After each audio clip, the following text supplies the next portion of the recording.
Hello, everybody. Welcome to this new moon Pisces energy.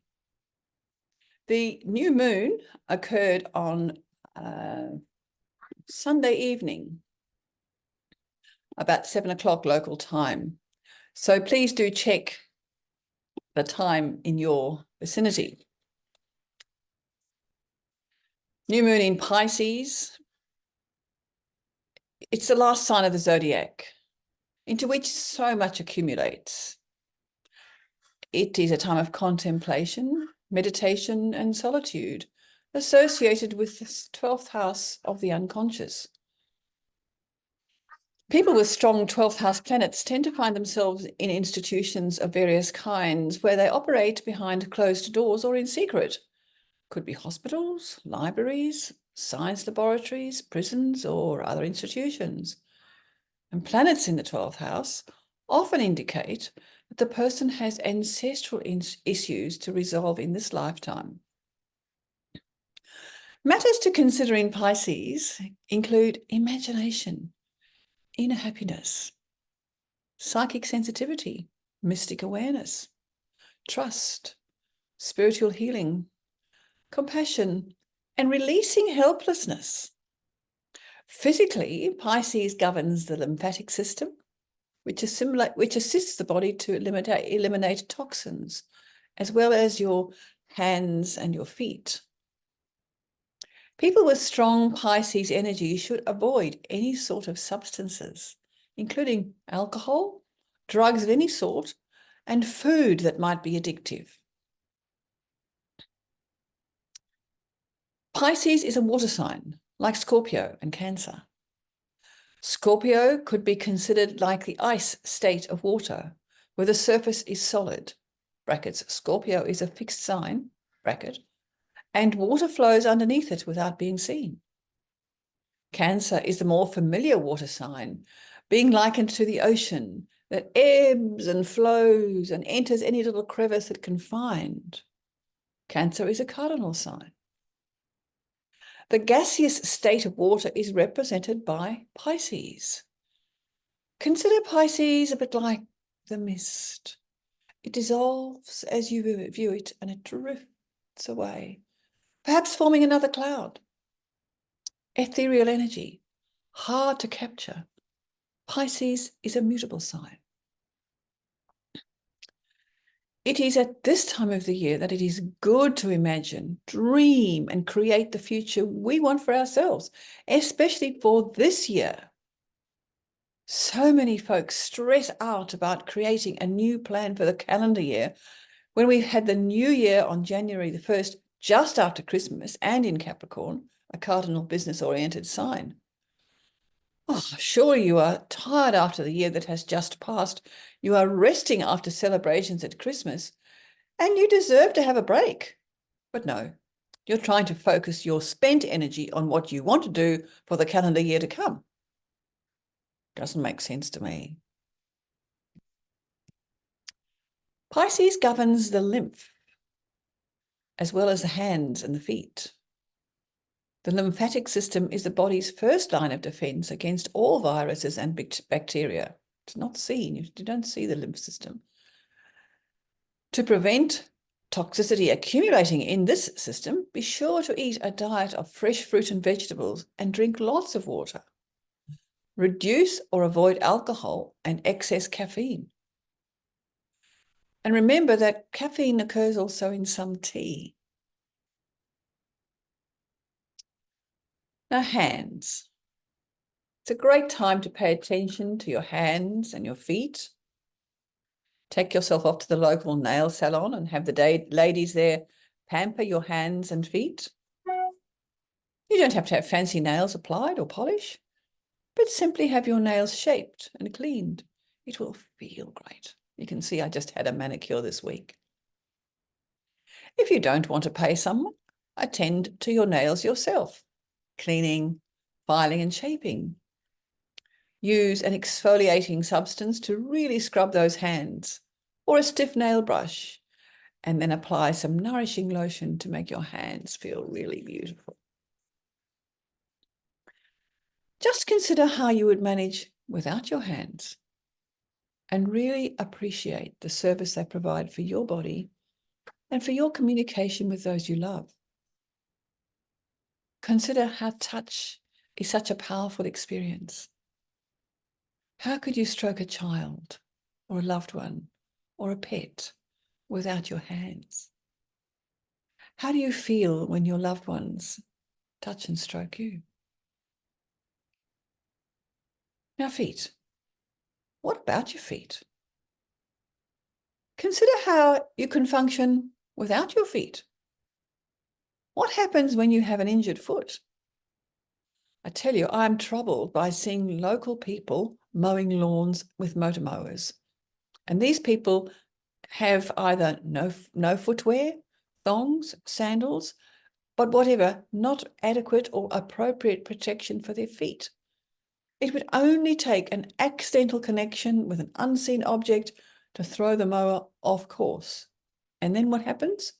You hurt your toes, you lose your toes, worst case. That's not a smart thing to do. So if you're mowing lawns, look after your feet. And our feet are like small mirrors reflecting different parts of the body.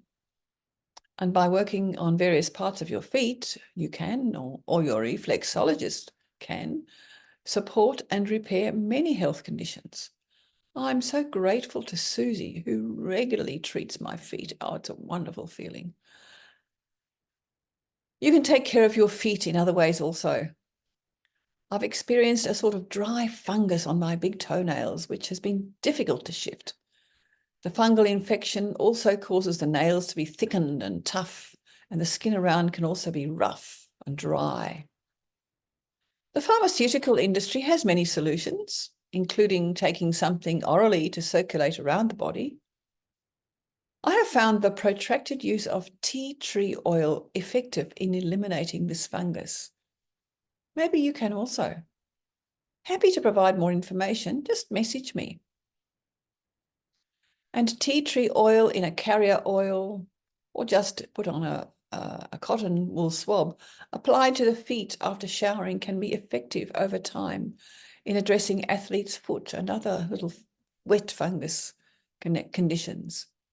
So if you regularly shower in a public place, like you've been to the pool, swimming or something, it's probably a good practice to routinely treat your feet to prevent any nasties developing. Bunions are a common development in older feet. They can be caused by prolonged pressure on the foot that compresses the big toe and pushes it towards the second toe. Genetics is also a common cause of bunions, which tend to develop in one's 20s and 30s. And over time, they can become painful. I'm led to believe that toe spacers can be used to correct this tendency.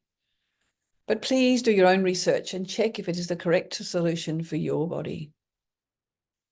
I know several folk who have had corrective surgery with very good results. Short-term pain for a long-term gain. Other common foot problems include corns, athlete's foot, heel spurs, ingrown toenails, plantar fasciitis, and issues as the result of diabetes where peripheral circulation is compromised. If you have any foot problems, this is a great time to consult a foot specialist, podiatrist, or reflexologist. Walking barefoot on the grass or sandy beach is really good for your feet. The soles of your feet have amazing sensitivity. Walking barefoot also allows the energy within your body to ground and balance. Use your common sense to assess when it's safe and smart to walk barefoot, as the feet also need protection from some of our harsher surfaces, which is why we wear shoes. Or do we simply wear shoes as a fashion statement? Yoga. The sacred power of the wise woman.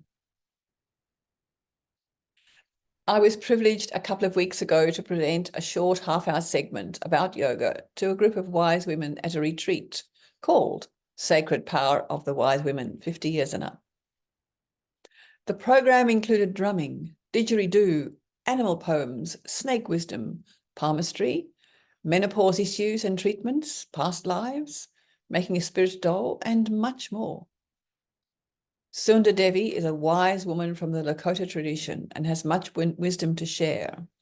I'll put her details below in the notes. But 30 minutes is not enough time for a really meaningful yoga session. So I taught full yoga breathing, a mudra, and the bandhas, all of which you can find on my YouTube channel.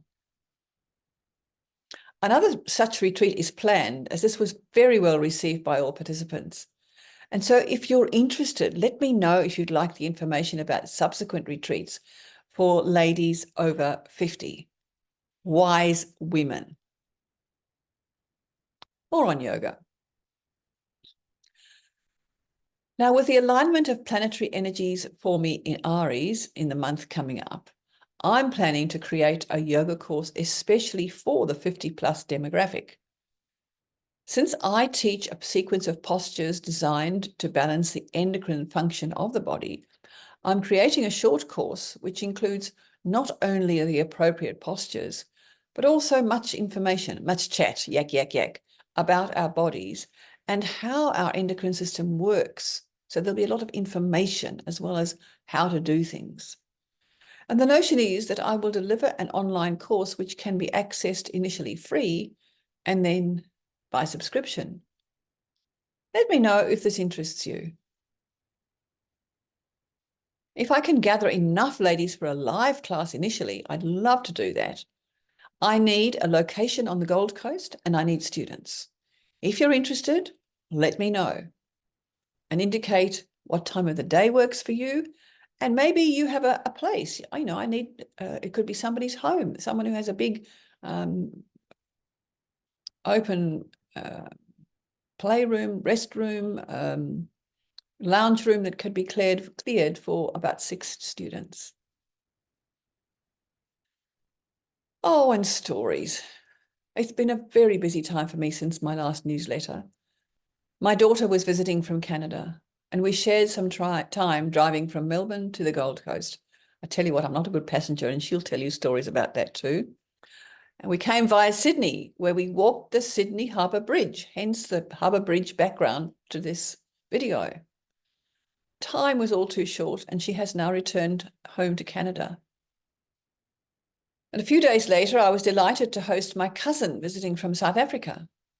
Again, time was all too short, but I'm so grateful for the time we did share. So nice to share with loved ones.